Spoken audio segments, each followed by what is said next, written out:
Welcome back. So I've got a few little jobs that I'm doing here as things are progressing, and this one is aligning or just making an adjustment to the alignment on these two catches that hold the nose door shut. So I put my camera inside there to see how it engages there when it's pulled shut, and so that one is nicely adjusted now and is holding down well. I may need to make a slight more adjustment, but we'll see. And this one is the same, and the reason why I had to adjust that was because I put the waterproof thing on the top there a little while back. And so what I'm doing here is I'm draining some fuel out of the header tank, because when I was running my little heater loop the other day that goes through the other intercooler, I was getting a leak out of this fitting there, the one on the right, well, it's in the middle of the screen there, was leaking out of the hard line there, and the other one was similar as well. So I had to pull those out of there, which was a bit involved, but before I did I had to drain some fuel so it didn't leak into things. So anyway, that's what the end of that looked like. So it wasn't done very well, and I can't remember who did it, but I know it wasn't me. Anyway, so that needed to be redone, and what it needed to look like was the other end, which was actually done fine. So that's kind of what the flange should look like.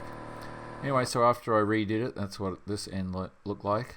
And then, kind of like me, I like to test things out if I can, unit test them. So I hooked up the little right angle fitting there and tightened it up, and pulled a little vacuum on there and was holding the vacuum. So I just put my thumb on the other end of the line there, and so that's working well. And I tested both of them like that, and then reinstalled those. So that's that job done.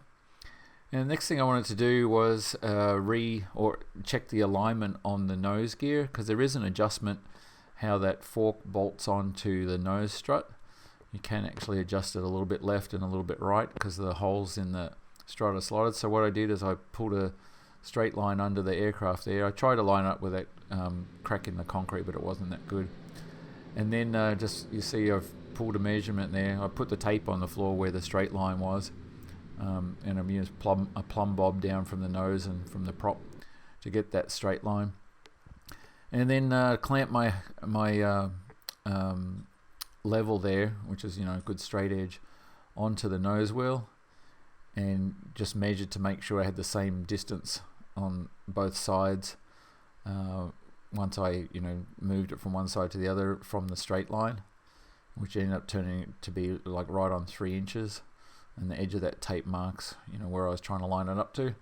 So I got it all lined up, and then tightened all the bolts on that nose strut. So I'm happy that should be good. And that was just something that I wanted to check before getting into a lot of taxi testing. So all those bolts got tightened up, and so I was happy with that.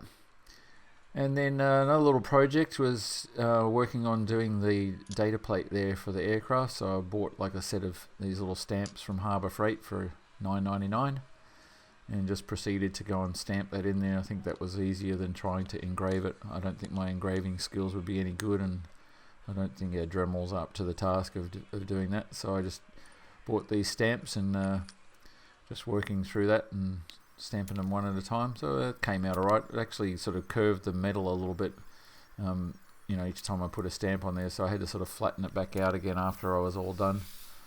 But overall, pretty happy with how that came out. And then that'll be riveted onto the outside of the airframe, probably round next to where one of the baggage doors are, either next to it or just below where the baggage doors are. And so that'll be something I'll be doing probably next week when I get a chance to finish that off.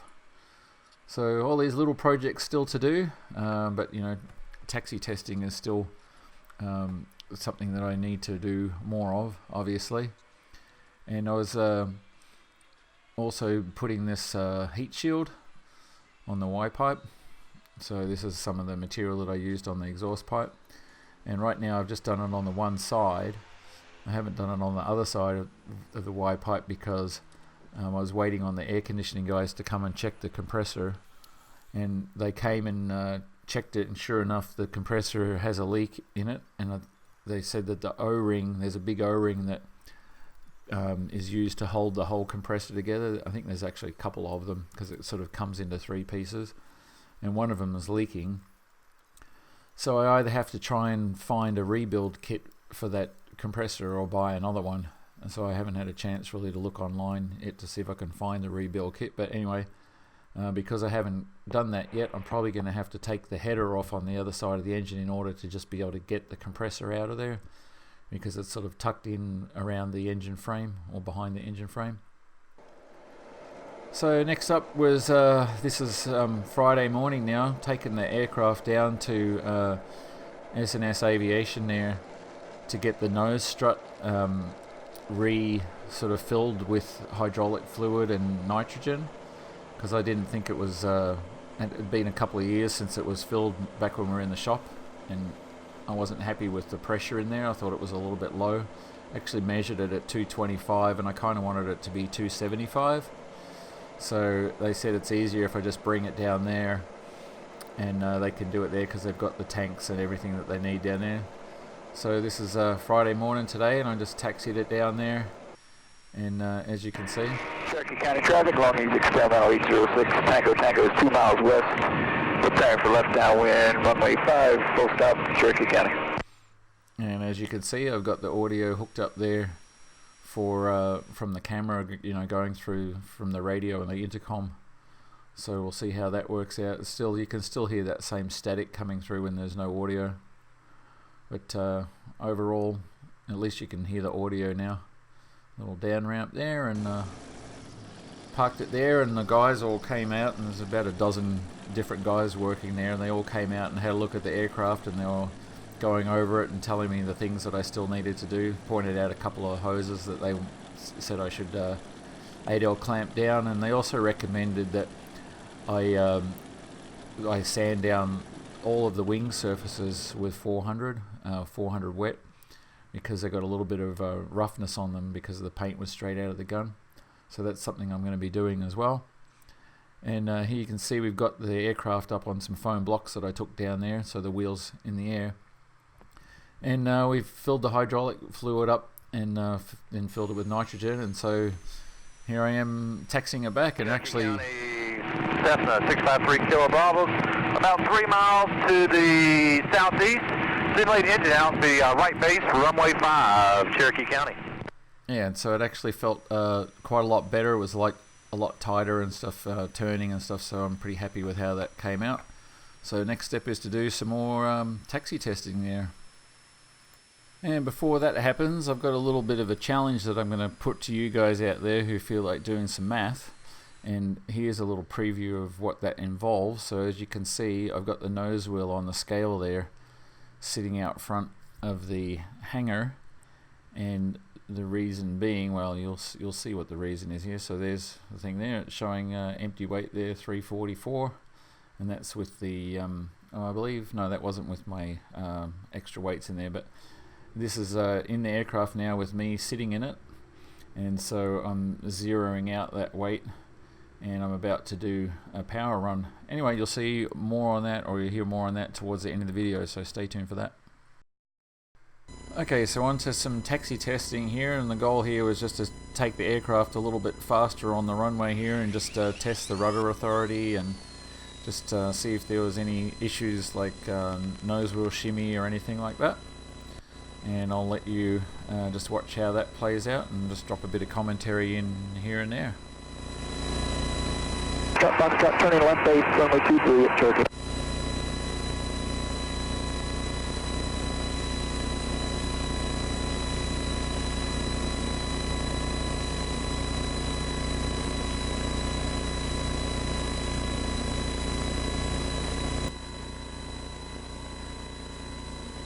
Alright, this is a test to see how the audio is working. Hopefully this all comes through.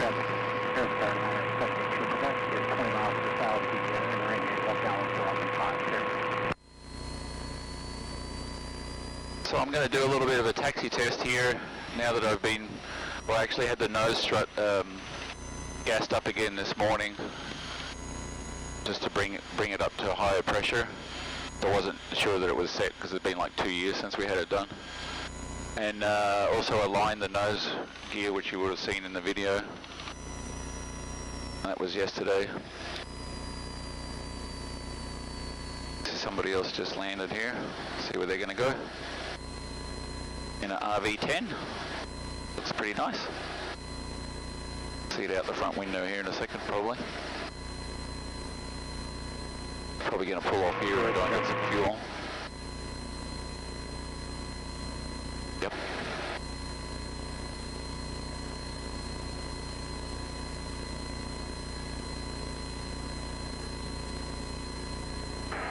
Are you guys getting fuel? Yes, sir.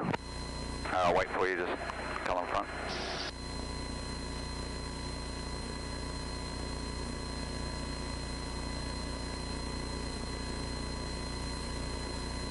I'm sorry, we blocked you. Were you getting fuel? No, I'm not getting fuel.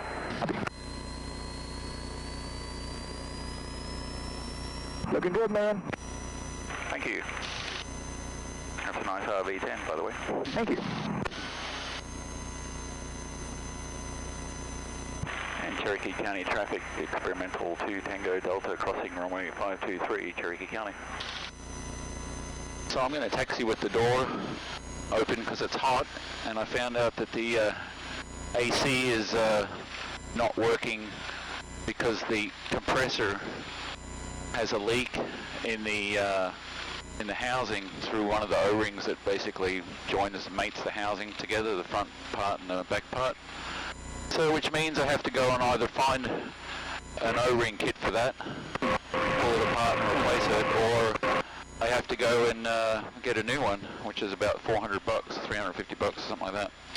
So we'll see how it goes.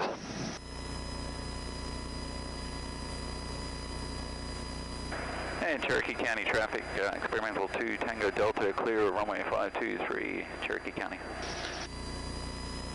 Alright, it's going to get hot in here, unfortunately.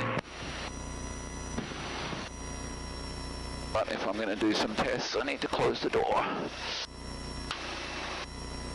Cherokee traffic here, sorry, 12 miles to the south here, left side, runway 5.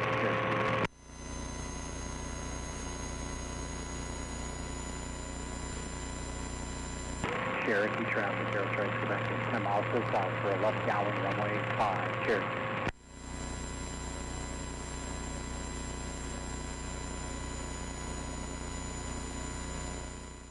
So I took the aircraft up and down this little parking area a couple of times, just to feel out how the nose gear felt now that it had more gas in the strut there, and it seemed to be alright. Wasn't having any troubles initiating it into a turn or bringing out of a turn again, obviously because of the castering nose wheel. It's all, as you've seen before, steering is by using differential braking. So I took it up and down a couple of times, and then it was time to, once most of the other aircraft cleared out of the area and weren't on the runway, decided to take it down onto the second last exit of the runway and taxi there. So this is what I'm doing right now, just about to head out onto the runway. And Cherokee County traffic, experimental 2 Tango Delta is going to be high-speed back taxi on 23, Cherokee County.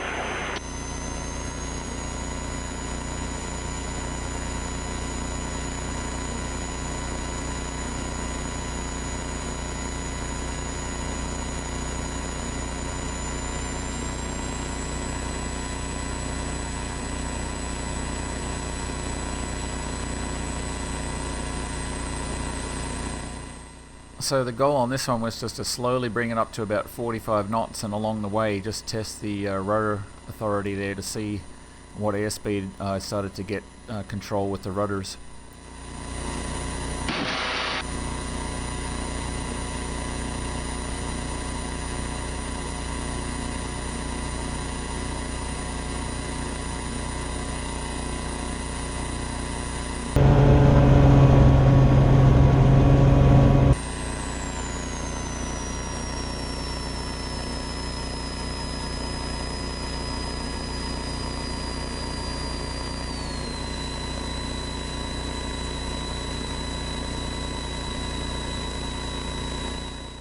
So my initial feeling was that with full deflection on the rudder pedals, I was getting authority and able to actually steer the aircraft left and right at around about 30 knots of airspeed.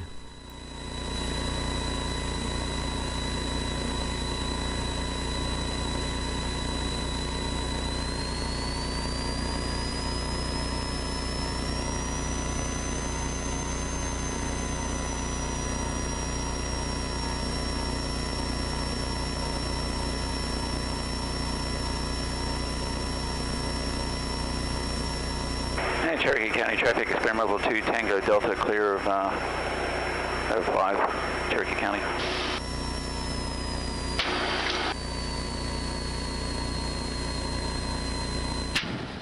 Yeah, it's getting a little warm in there after each run, so I just opened the door and then taxied back. So I ended up doing about 3 runs altogether down the runway, and this is the 3rd one. And on this one I ended up taking the engine up to 3,500 RPM just briefly, and I accelerated quite rapidly initially, and it's actually gets moving fairly quickly.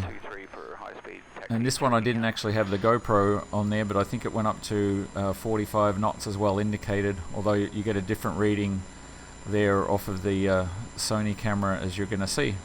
Anyway, I'll let you watch this one and see how that one worked out.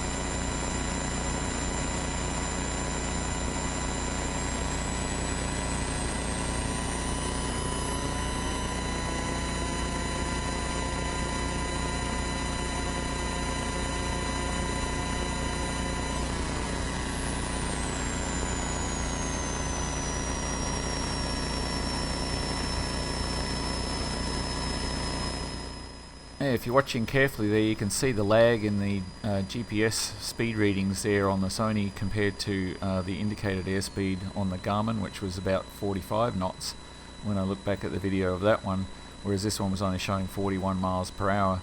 So still yet to figure out which one's more accurate, but I'm guessing it's probably the airspeed indicator.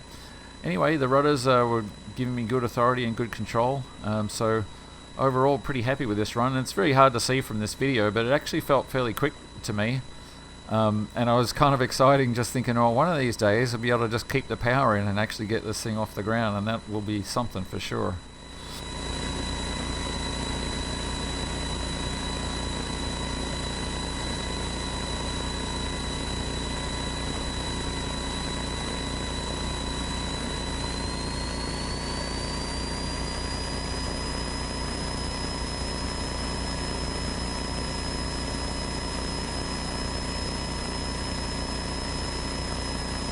Cherokee County traffic, experimental 2 Tango Delta is clear of 23, Cherokee County. So overall I'm super happy with how things worked out today. Got the nose strut sorted out and it's feeling better, tighter. Taxi testing was successful, governor is still working great, no oil leaks. I was getting rudder authority at 30 knots.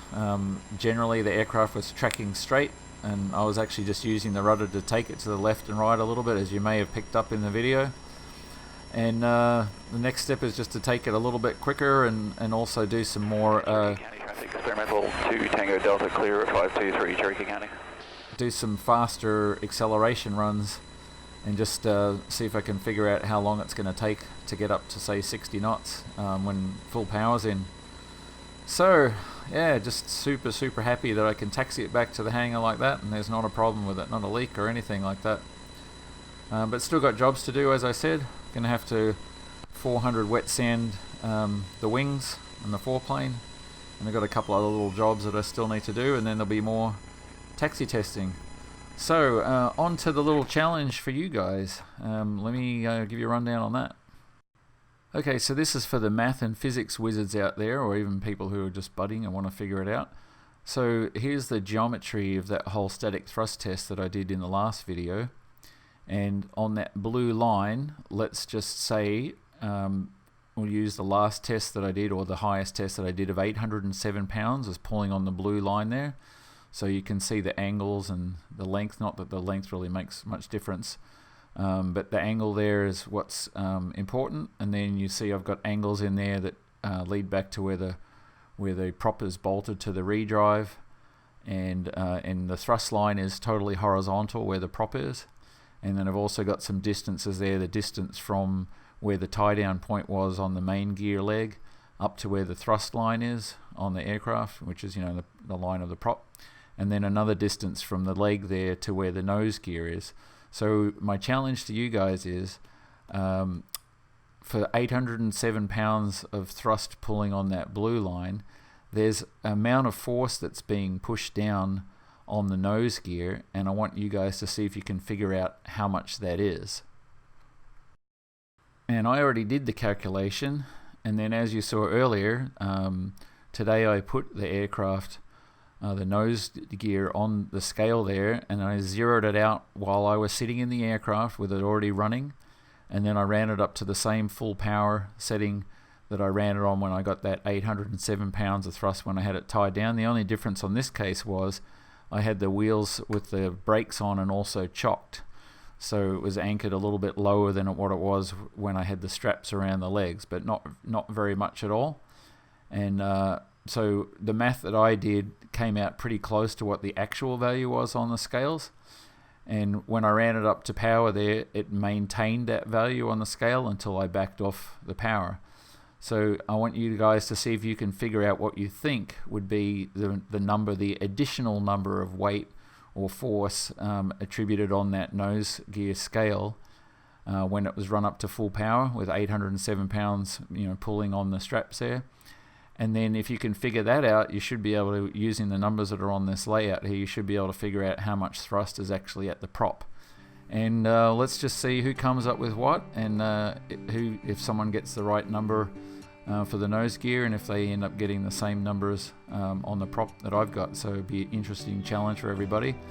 And in the next video on Tuesday, I will show the video of where I actually ran it, and I'll show you the numbers that came up on the scale for the nose gear. So that's your challenge. Thanks very much for watching. That's the video for this week, and tune in again on Tuesday and we'll have the results of that test.